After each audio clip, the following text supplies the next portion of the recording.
2%, maybe a little different category. But again, all three of those principles, they said, yes, we agree with those principles and those concepts. And as I said, Secretary Spillia said, in the proposals that we see here, that you've given to us, we see nothing that would be a deal breaker. So that's kind of the overall essence of my trip to Washington on health care and the alternative Medicaid expansion. So what questions do you have for me? When you presented Healthy Utah first, you mentioned the number, if I recall correctly, of $400 a year. Does that cover all three, the copay, or both the copay and the premium, or could you explain sort of how those relate? I don't recall ever saying $400 a year, so I don't know if Dr. Patton, is there something that's come out of our proposal that's given us any kind of a specific number on what the shared responsibility would be for the recipient? We were Why don't you come over here where the cameras can see you better? Yeah, we were estimating about a 2% of income level, and some people equated that to about $400 a year. That's typically applied to people over the 100% poverty threshold. So that's not, we're not talking about that for the whole entire population of 111,000. A percent would make more sense to me because then it's proportionate. So if you make more money, you'll pay a little bit more. Right. But if you make less money, you'll pay a little bit less. And maybe below 100% of poverty won't pay anything.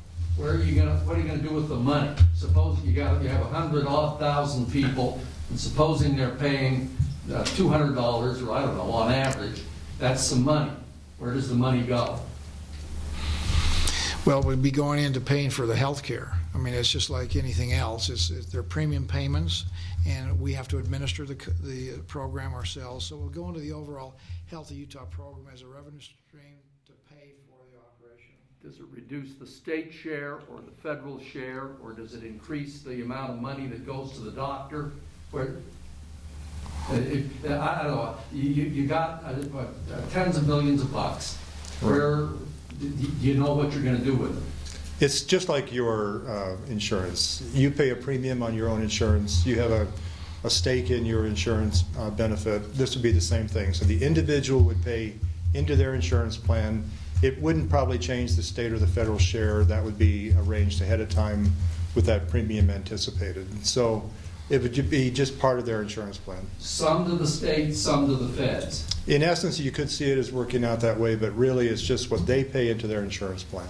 How much money is the grant going to be for? You talk about a block grant. Well, it's not a frozen number, but our estimates would be $258 million. Yeah. And that's how much money is estimated to go onto Medicaid. Yes. And so it depends on the actual number of recipients, and there's some latitude there, but that's the approximation of, again, our argument is under the Affordable Care Act, Utahns are being taxed.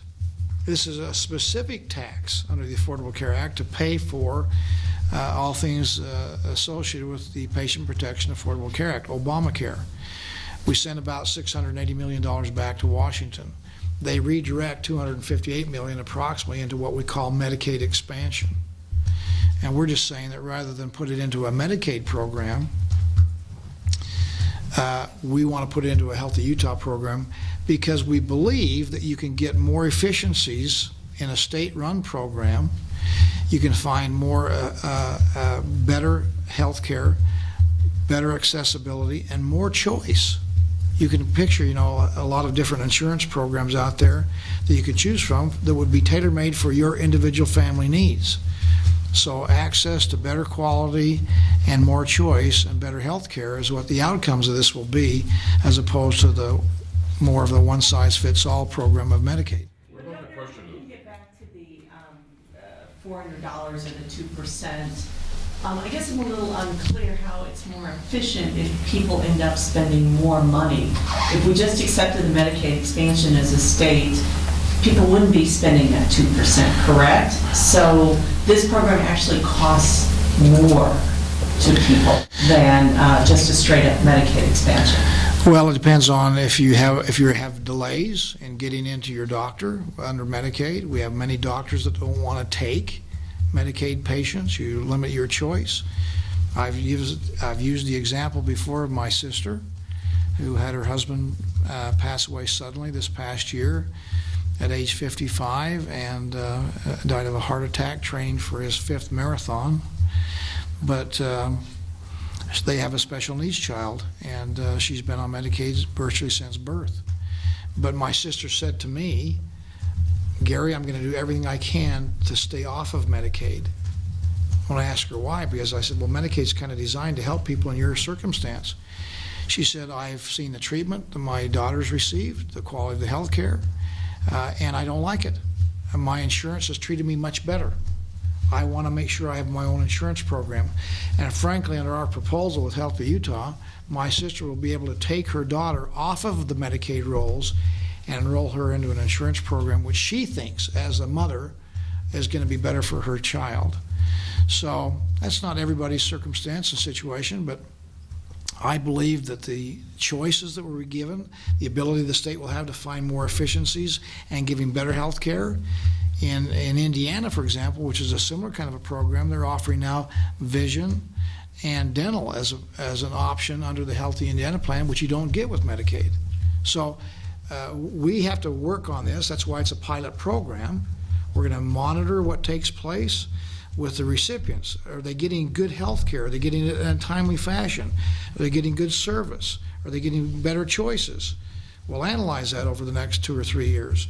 We're going to also monitor what the federal government's doing. Are they able, capable, willing to honor their commitments to us as a partner in this effort? And we're going to, thirdly, monitor the cost to the Utah taxpayers ongoing as part of our own ongoing state budget requirements to see how that works. I expect at the end of 3 years on this pilot program, we'll have some suggestions and recommendations of maybe making some improvements here and there. This has worked well, this has not worked so well, and so we'll make some modifications and changes. But this will be a work in progress. We don't have all the answers to the issues because we don't know what all the questions are. But I'm confident this is going to be a better approach for the Utah citizens and taxpayers than just taking on Medicaid expansion. So where are you in the process of getting this approved and implemented? Do you still need to go to DC before you go to the legislature? What happens next? I think it will be a concurrent work in progress as we negotiate with the Department of Health and put in the details. This is how much the copay is going to be. It's going to be a 2% or a 1.9% cost for premium. This is the work requirements we lift from TANF and put into the Healthy Utah plan. So those things will be worked out. But at the same time, we'll always be keeping the legislature up to speed on those negotiations so that they know what we're doing. And there won't be someday, here it is, and a big surprise. It'll be something we'll do in collaboration with the legislature. And then my anticipation will be that sometime later this year, hopefully by the end of the summer, we'll have the opportunity to come back into special session and approve the agreements we have with the Obama administration and accept the money and start the program. Did you, when you had these discussions with the secretary, were you talking about the 90-10 split still? Are they willing to go to the full match, or?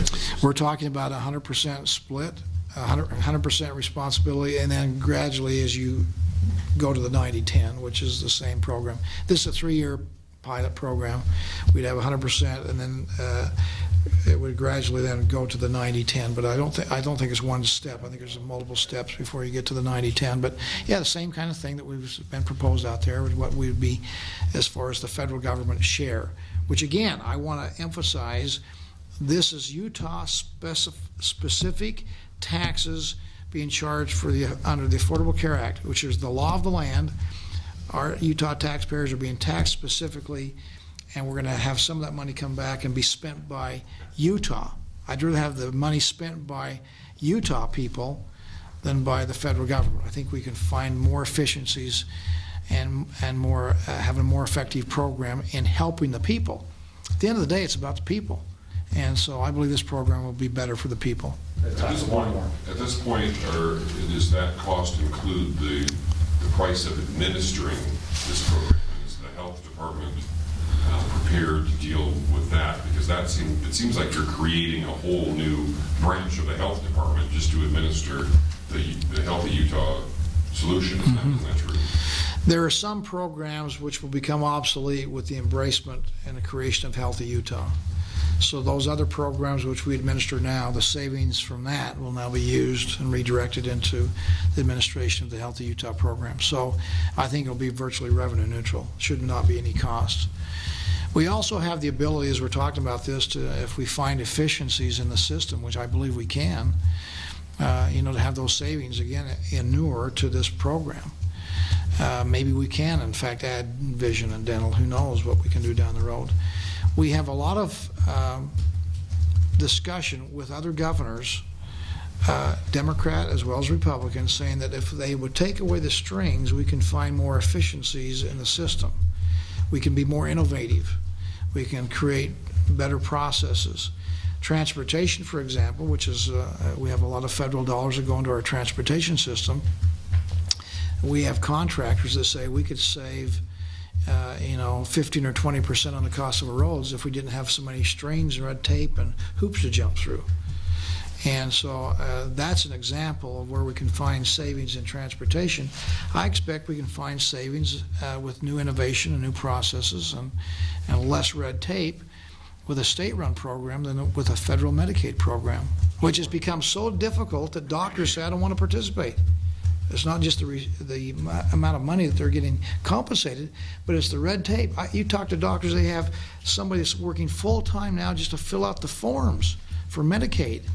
That's kind of crazy. So we're going to try to simplify the system and give better health care and create better outcomes with a Utah-driven program as an alternative to Medicaid expansion. At this point, just one more, please. Are you still encountering this philosophical difference from some people about this taking the federal, what it's been portrayed as, the federal money, even though it's Utah taxes going back to the federal government, the federal block grant, in fact? Are you getting feedback from people still that that's not a good idea and that you're encountering that as part of this discussion? Yeah. There are some that think this is just taking federal money, and just the idea of taking federal money is somehow evil. It's just not a good thing to do. What they mean is we don't want to add to the fiscal irresponsibility of Washington, D.C. That's really what they're saying. The money doesn't get necessarily tainted as it goes through Washington, D.C. and comes back to us. We have shared responsibility, and part of our budget right now, about $3.5 billion, come from shared responsibilities that are generated from our taxpayers that we work with the federal government in areas of public safety, national defense, highways, education, health and human services. So I understand the concern of federal irresponsibility when it comes to fiscal matters, and that's a legitimate issue. This is a little bit different in that this is not borrowed money from China. This is money that has been earmarked, that people of Utah are paying specific taxes that are earmarked for this specific program that we can either take back or we can leave on the table and the federal government will spend it someplace else. But we're going to be charged whether we use it or not. And so I think that's part of the misunderstanding. We need to make sure that people who don't like the fiscal irresponsibility don't equate the fact that we want to take and spend the money in more responsible ways than the federal government, that somehow they're the same, because they're not. I would say to all of us, the more we can have the states, and I would say to all 50 states, the more that the states can have the responsibility of spending the money, they will find efficiencies, they'll find more and better ways to do things that give better outcomes.